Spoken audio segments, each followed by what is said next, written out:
Ja, hallo zusammen, ich bin der Tobias Und ich bin die Anne. und es freut uns, dass ihr den Weg zu uns gefunden habt. Und ja, heute soll es bei uns nochmal um den Olymp gehen. Ne? Die Wanderung haben wir ja schon online gestellt und ja, heute erzählen wir mal noch so ein bisschen über unsere Erfahrungen bei der Wanderung, beziehungsweise geben euch vielleicht nochmal so den ein oder anderen Tipp mit auf den Weg, wenn ihr das auch mal machen wollt. Wir teilen das Ganze so ein bisschen ein paar Kategorien, wie zum Beispiel Anreise, Übernachtungen, der Weg, den wir gewählt haben. Und dann gehen wir das mal so nacheinander durch. Ja, dann würde ich sagen, wir fangen dann gleich mit der Anreise an und ja, wünschen euch viel Spaß beim Schauen.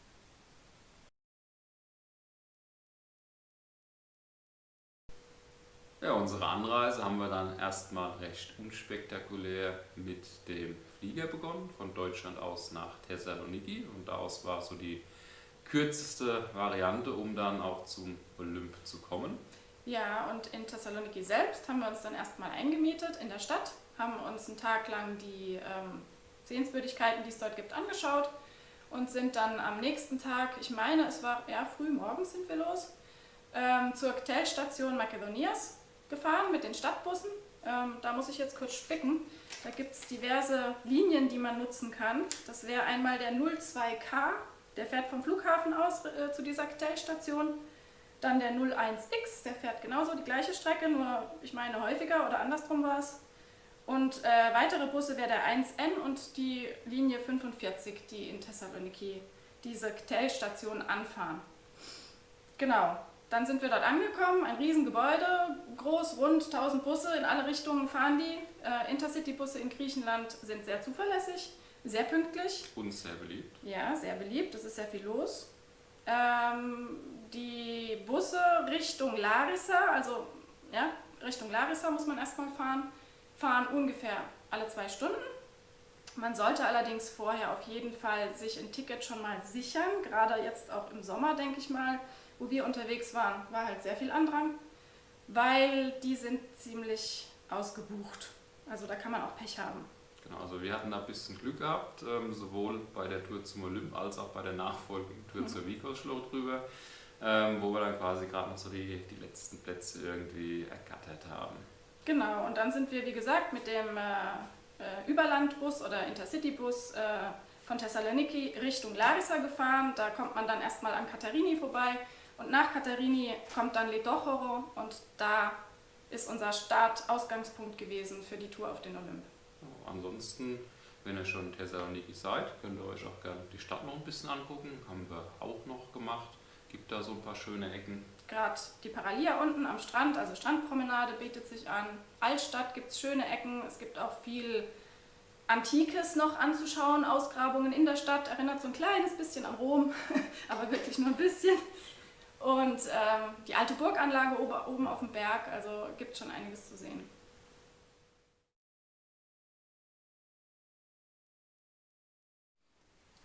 Ja, Ausgangspunkt für unsere Planung zur Olympwanderung war hier unser Wanderführer zum Sakoria-Trek. Klingt vielleicht erstmal ein bisschen komisch, liegt aber einfach daran, dass da hinten so eine kleine Extratour mit dran ist, nämlich auf den Gipfel des Olymp. Ja, die Tour läuft ab Prionia bis zur Hütte Spilios Agapitos und am nächsten Tag dann von da aus hoch zum Gipfel und wieder runter nach Prionia. Und dann haben wir mal weiter recherchiert, noch ein bisschen im Internet, was kann man denn da noch so machen. Und ja, kamen dann schließlich zu einer Tour, die nicht in Prionia startet, sondern schon unten in die Tororo. Von da aus sind wir dann einmal durch die ganze Enipeas-Schlucht hoch bis zur Gaststätte Prionia. Super Weg, auf jeden Fall zu empfehlen und vor allem da war noch richtig wenig los. Und ab Prionia dann starten die ganzen Olymp-Touren eigentlich. Da wird es dann auch richtig voll. Ja, und von da aus sind wir dann auch zur Hütte Spilios Agapitos, da übernachtet. Am nächsten Tag haben wir gesagt, geht es erstmal auf den Scala und auf den Skolio, ob wir den Mythikas mitnehmen. Aufgrund dessen, dass wir da klettern müssen, haben wir gesagt, gucken wir einfach, wie es von der Tagesform her passt. Dann wieder ein Stück runter, unterhalb der Gipfel vorbei rüber zum Plateau der Musen, auf die Hütte Iossos Apostolidis und da wieder übernachten. Und die Idee war dann von da aus wieder einfach den ganzen Weg, den wir vorher gelaufen sind, wieder zurückzulaufen bis Prionia runter und von da ab dann Ja, mit dem Taxi, Bus, Anhalter, wie auch immer, wieder runterzufahren. Ja. Ja, das Schicksal hat es aber dann anders entschieden für uns mehr oder weniger, weil wir oben auf dem Plateau der Musen noch ein bisschen die anderen, wie sagt man denn da, Seitgipfel mitgenommen haben, die kleineren Gipfel, die es da noch rundherum gibt. Und da haben wir auf dieser Tour abends noch ein griechisches Pärchen getroffen und die haben uns erzählt, dass man auch auf einem anderen Weg, also die sind auf diesem anderen Weg darunter, seitlich der Enipeas-Schlucht sind die dann wieder abgestiegen und da habe ich dann ganz spontan zum Tobi gemeint, weißt du was, wir machen das auch. Weil den gleichen Weg wieder runter, er war super schön, aber naja, den gleichen wollte ich nicht wieder runter. Und er war dann sehr begeistert und hat gemeint, jo, das probieren wir aus. Und dann haben wir das auch gemacht und sind am nächsten Morgen sehr früh los gleich und wie gesagt, wenn man auf der Karte guckt, rechts von der Enipeas-Schlucht seitlich wieder abgestiegen. Bis, wie hieß dieser Parkplatz? Gorzja, genau. Und da gibt es einen Wanderparkplatz, da ist auch ein bisschen was los. Also da gibt es jetzt, wir haben nichts gesehen, Bushaltestelle oder so war da nichts. Aber dadurch, dass halt einiges an Wanderbetrieb ist, haben wir dann uns bei Leuten, die uns mitgenommen haben, mit ins Auto gesetzt. Also und bei besagtem Pärchen vom Vortag, die haben uns auch mit runtergenommen. Na, das waren Bekannte des Pärchens. Ja, aber das war das Pärchen. das Pärchen hat uns in das andere Auto hineinbuxiert. Die haben noch gesagt, ihr fahrt bei denen mit. Aber gut, also, egal. Fakt ist, wir kamen dann irgendwie runter. Genau. Ansonsten Daumen raus, da ist schon ein bisschen Betrieb, also runter kommt auf alle Fälle. Beziehungsweise da waren noch 2 Schweizerinnen unterwegs, die sind nach die Tororo noch mal runtergewandert, ich glaube so um die 8 Kilometer. Also je nachdem, wie ihr da zeitlich dran seid, könnt ihr das natürlich auch noch machen. Wir wollten unseren Bus zurück nach Thessaloniki erwischen und haben halt von daher die Mitnahmegelegenheit genutzt. Also wie gesagt, das ist so eine Variante, wie ihr diese Olymp-Tour angehen könnt. Ich verlinke euch das natürlich, was wir da online gefunden haben, alles unten. Da könnt ihr selber mal gucken. Da gibt es auch noch ganz andere Möglichkeiten, wie ihr das machen könnt. Ja, könnt ihr einfach mal ein bisschen stöbern dann auch.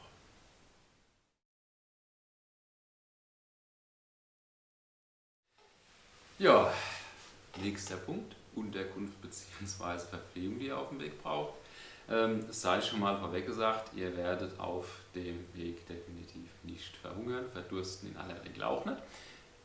Ganz wichtig natürlich, also wir waren im August unterwegs, ihr solltet Wasser dabei haben, gerade auch bei dem Aufstieg über die Enipeas-Schlucht. Prionia wiederum könnt ihr euch aber Wasser direkt aus der Quelle abzapfen, das geht ganz gut.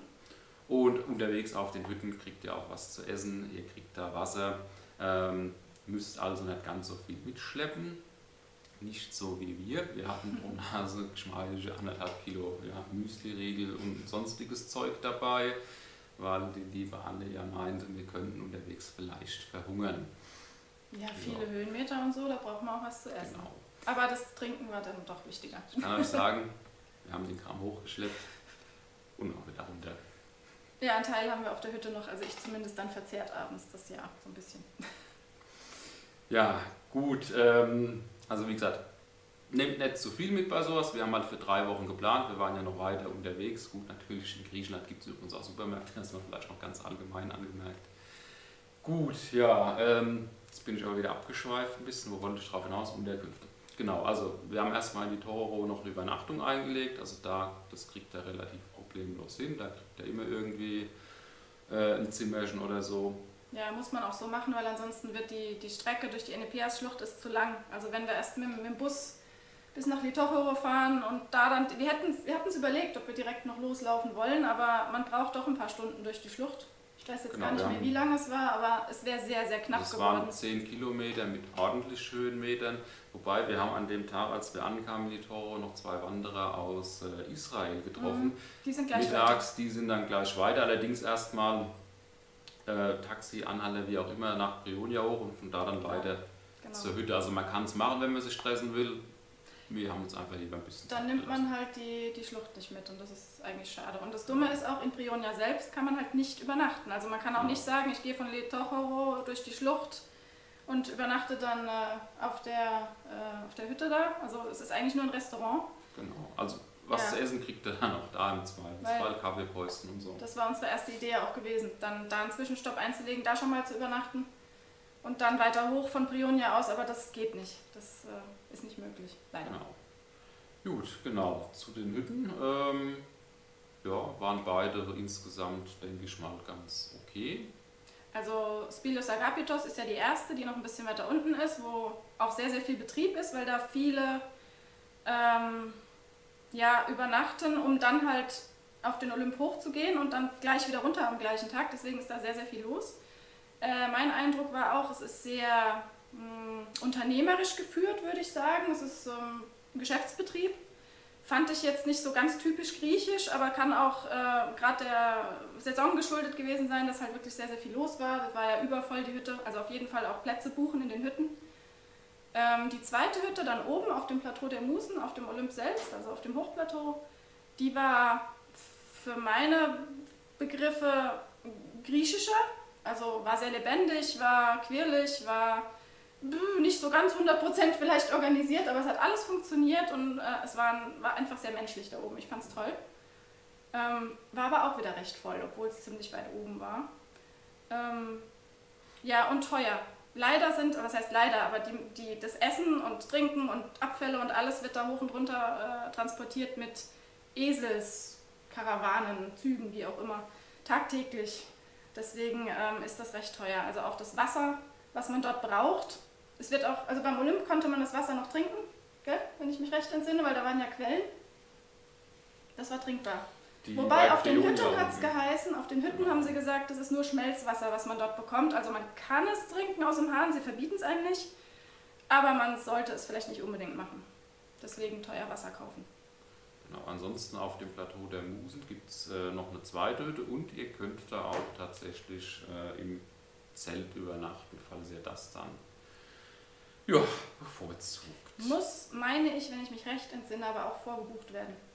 Das die wollen wissen, wer da übernachtet, weil Hochgebirge, kann man das jetzt schon sagen, bei knapp 3000 Metern, da wollen die schon wissen, wer ist da oben unterwegs und wer ist uns eventuell verloren gegangen. Ja. Aber sehr, sehr viele Zelte waren da, also kein Problem, im Zelt zu übernachten. Genau. Ansonsten, wenn ihr eher so zur Kategorie Warmduscher gehört, kann ich euch auch gleich sagen. Kopfschmerzen. Das war ganz schön kalt. Da haben wir unter anderem eine japanische Reisegruppe getroffen, auf der ersten Hütte.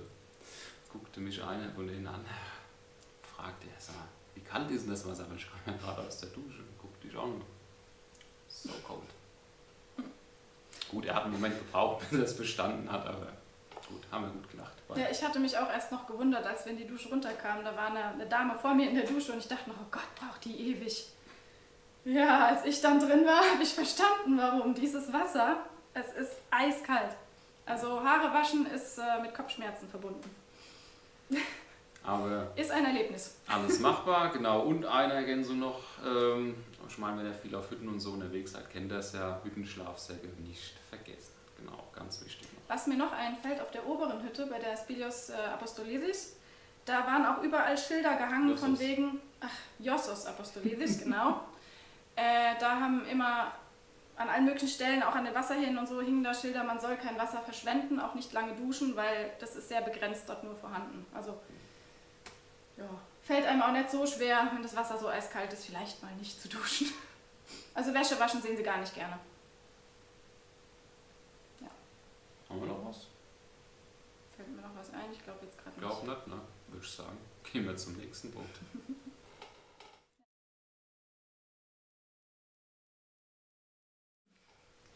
Σκεφτήκαμε ότι θα έπρεπε να σας πούμε και κάτι για την συνεννόηση στην Ελλάδα γενικά. Moment. Was? Ein Teil verstehe ich gerade nicht. Oh, stimmt, du hast recht.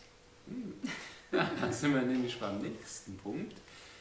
Verständigung am Olymp. Ja, das sind ja in Griechenland. Gut, ihr seht, ich habe ein bisschen gecheatet. Ich hatte Anne dabei, die kann Griechisch. Aber ansonsten, ihr kommt dort sehr, sehr gut auch mit Englisch durch, beziehungsweise hier und da auch mit Deutsch, unter anderem auf der Hütte Spilios Agapitos, also auf der ersten Hütte, wo wir waren. Da spricht vor allem die Besitzerin Die sogar Besitzerin, Deutsch. genau, die kann da Deutsch. Und ansonsten, wie gesagt, internationales Wanderpublikum, was da unterwegs ist. Wie gesagt, japanische Reisegruppe hatten wir. Franzosen, Deutsche, Schweizer. Was war das? Bulgaren, Rumänen irgendwie. Also Vater mit Kind wurde genau, auch und die aus Israel. Ja, also wie gesagt, mit Englisch kommt man da schon sehr gut zurecht. Allerdings habe ich so für mich insgesamt in Griechenland schon festgestellt, wenn man jemanden dabei hat, der es kann, macht das doch vieles ein bisschen leichter. Genau, wobei auch sagen muss, man trifft so an den merkwürdigsten Ecken auf Leute, die dann auch Deutsch können. Unter anderem bei einigen Unterkünften, ja, ist das vorgekommen. Oder da müssen wir jetzt schon mal ein bisschen vorgreifen auf die Vikos-Schlucht, den Sagoria-Dreck, als wir in Kidon-Jar standen, beziehungsweise durchgelaufen sind und dabei uns unterhalten haben und dann auf einmal so von neben über den Zaun hinweg dann ein fröhliches Hallo. Dann stand da ein, noch nicht mal mehr älter, also alter Grieche, der war schon gut über die 80. Ja, aber das sind genau die halt bei uns waren nach dem Krieg und dementsprechend recht gut Deutsch zum Teil wirklich noch können. Ansonsten, also wie wir schon gesagt haben, auf den Hütten gar kein Problem. Internationales Klientel da oben, die wissen Bescheid. Ich würde sagen, was so die Busse angeht, die können auch Englisch, aber da haben wir die Erfahrung gemacht, also da ist es auf Griechisch klar. Deutlich schneller kommt man da dann ans Ziel. Ans Ticket. Bei den Fernbussen ging es tatsächlich, ja. Fand ich jetzt. Genau, gut. Aber man kann ja auch ein paar Wörter Griechisch vorher lernen, so gibt es in den ganzen Reiseführern. Du hast währenddessen gelernt. Was hast du jetzt? Was kannst du mittlerweile? Miges. Miges, genau. Und noch was. Die Schlucht. Oh, jetzt fragst du mich was. Echt jetzt? Hast du noch mit geprahlt? Ja. Das Wort mit F. Ach, Fragi. Ah. Gut. Er lernt. Ja, gut. Man verlässt sich dann so ein bisschen auf seine Begleitung. Naja. Gut, dann würde ich sagen, Verständigung ist geklärt. Weiter geht's.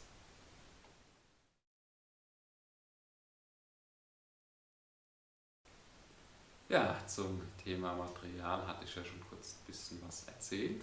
Über den Wanderführer hinaus, wie gesagt, findet ihr einiges im Internet und ja, angeraten ist es auch so, wie wir es gemacht haben, hier so eine Karte dabei zu haben, die wir dann auch rege in Gebrauch hatten, ab einem gewissen Punkt. Also im Aufstieg war erstmal kein Problem, auch was die Beschilderung anging, da sind wir dann einfach dem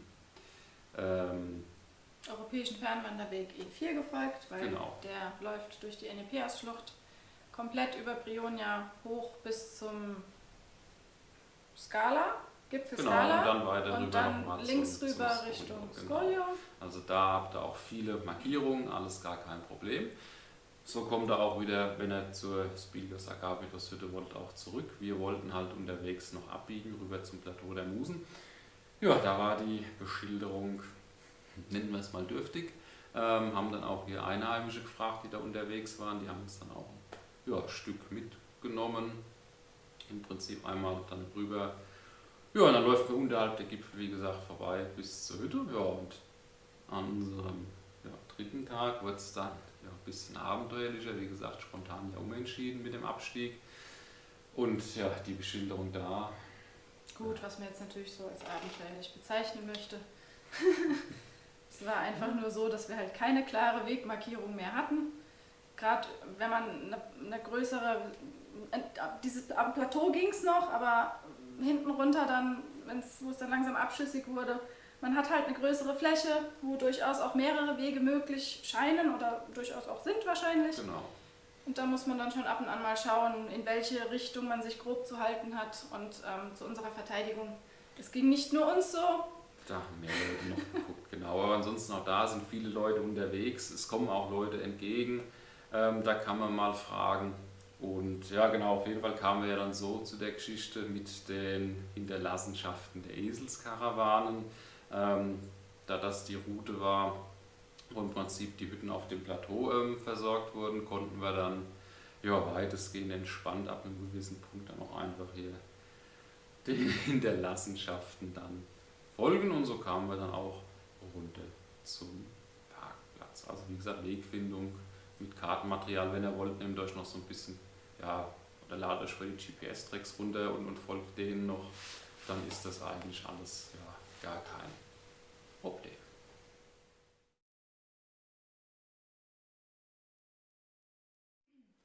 Ja, wie schwer war es denn nun, auf den Olymp zu kommen, beziehungsweise wie anstrengend? Ja, würde ich mal sagen, es kommt drauf an. Also je nachdem, wer jetzt hier erzählt, Genau, je nachdem, wer von uns hört sich erzählt, das anders an. wird sich das vielleicht ein bisschen anders anhören. Ich würde aber sagen, insgesamt, es war schon eine sehr anstrengende Sache, gerade wenn man jetzt auch die Etappeneinteilung wählt, wie wir zwei das gemacht haben. Im Prinzip diese erste Etappe ab Litororo, da starten wir im Prinzip auf 300 Metern und dann geht es 16 Kilometer bis zur Hütte Spilios Agapitos auf 2000 und zwischendrin geht es ja auch öfter mal noch hoch und runter. Man braucht eine gewisse Trittsicherheit, auch schon für diesen Abschnitt des Weges. Ist also jetzt auch nicht unbedingt der einfachste Weg und von daher war ich dann auch so gegen Ende hin doch am Berg auch sehr langsam. Wobei, nicht, dass ich sonst irgendwie schnell am Berg wäre. Aber gut, wie gesagt, sehr anstrengende Sache. Dann auch von der Hütte weiter bis zum Gipfel. Da mussten wir auch zwischendurch noch so ein bisschen über Geröll und so. Und ja, Gerade der letzte Abschnitt fand ich dann, also wo die letzte Markierung vom E4 war und dann dieses letzte Stück hoch bis zum Skala. Genau. Wo man diesen langen Weg, da haben wir eine schöne Aufnahme, die können wir einblenden, denke ich. Genau, machen wir auch. Also so steil, ja, ich meine, habe ich bisher noch nicht erlebt. Genau, ab der Hütte bis zum Skala sind nur 2,5 Kilometer, aber halt so, ich glaube 850 Höhenmeter, die man da macht. Also da sollte man schon ja, ein bisschen fitter sein. Zum Skolio rüber war dann wiederum das war wieder ein schöner Wanderspaziergang. Genau, und ansonsten so ein bisschen geröllig wurde es nochmal, als wir dann rüber sind zum Plateau der Musen, der Abstieg. Aber was man noch kurz dazu sagen müsste, wo wir eben beim Aufstieg zum Skala waren, der so steil und immer bergauf halt und geröllig. Der Abstieg ist zwar leichter von der Kondition her, aber es ist sehr, sehr rutschig. Also wir waren, ich glaube, stellenweise auf dem Abstieg langsamer auf dem ersten Stück als beim Aufstieg. Genau, weil da ist man ganz schnell weg, wenn man nicht aufpasst. Auch sehr froh um meine Stöcke dann an der Stelle. Genau. Gut, aber vom Plateau aus der Abstieg, da gab es so ja, 1, 2 kniffligere Passagen, so ein bisschen eine ausgesetzte Stelle, wo man einen ganz, ganz schmalen Pfad und neben geht's runter und rechts geht's hoch. Aber eigentlich nicht schwer zu laufen, nur wenn der Kopf verrückt spielt. Muss man halt aufpassen, genau. Ansonsten den höchsten Gipfel, Mythikas, haben wir ja an dem Tag uns entschieden, nicht zu besteigen, erwandern. Also das lag zum einen dran, dass wir ja schon die Enipeas-Schlucht vorher gemacht hatten und halt schon einige Kilometer auch in den Knochen hatten und das schwere Gepäck. Und als wir dann gesehen haben, man muss da wirklich klettern, ein ganzes Stück dann hoch. Beziehungsweise erst mal runter. Erst runter und dann rüber, um dann wieder hochzukommen. Das wollten wir auf jeden Fall nicht mit den Rucksäcken machen. Und ich hatte mich auch noch mit 2 Griechen unterhalten, die wir dort zufällig auf dem Skoliovas, glaube ich, getroffen hatten, auf dem Nebengipfel. Die sind da wohl öfter unterwegs gewesen, weil die kannten sich gut aus und haben das auch schon länger beobachtet, was da so auf dem Olymp passiert. Und meinten, da passieren auch immer wieder Unglücke. Also man sollte es nicht unterschätzen. Und sie haben auch gesagt, dass sich wohl die Verantwortlichen dort aber bewusst entschieden haben, dieses letzte Stück nicht abzusichern zum Mythikas hoch. Gerade um zu verhindern, dass Leute dort hochgehen, die da nichts zu suchen haben. Was ich jetzt ein bisschen grenzwertig finde als Entscheidung. Ob das Sinn macht oder nicht, lassen wir mal dahingestellt sein. Ja, wir haben nämlich ein Grüppchen getroffen, das ist da dann trotzdem hoch. Genau, da waren wir auf der Skala gewesen und deutsche Gruppe. Ein paar Jungs, ja, wandern machen wir normal nicht so. So Bergtouren haben wir eigentlich auch nicht groß gemacht. Aber wir machen jetzt mal auf den Mythikas rüber. Und dann sind die da runter, wieder hochgestiefelt. Und als wir dann quasi die Gipfel unten umrundet haben, sind sie uns durchs Geröllfeld sind sie runtergekommen, haben uns dann fast erschlagen sozusagen. Runter und haben gesagt, und wie war's? War schon geil, aber so schlau mit der mangelnden Erfahrung und war es vielleicht doch nicht. Also wie gesagt, das auf jeden Fall. Also es Ja, passiert will ich nicht schätzen. viel, es passiert immer mal wieder was. Solange man sich nicht vertritt, nicht ausrutscht, ist es durchaus machbar. Aber ich meine, hat man das in der Hand? Wenn man an dem steilen Stück hoch und sie sagen auch hinten runter, wäre es noch schlimmer, habe ich mir sagen lassen, also von den Griechen, die dort wohl auch schon mehrfach oben waren. Ja, wie gesagt, vertreten ist tödlich.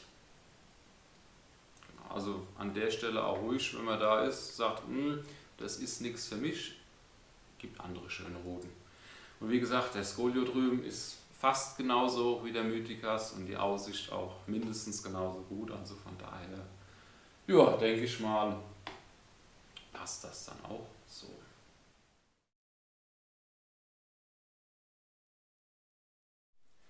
Ja, das war's jetzt dann erstmal mit unseren Erfahrungen und ja, Tipps auch zum Wandern auf den Olymp.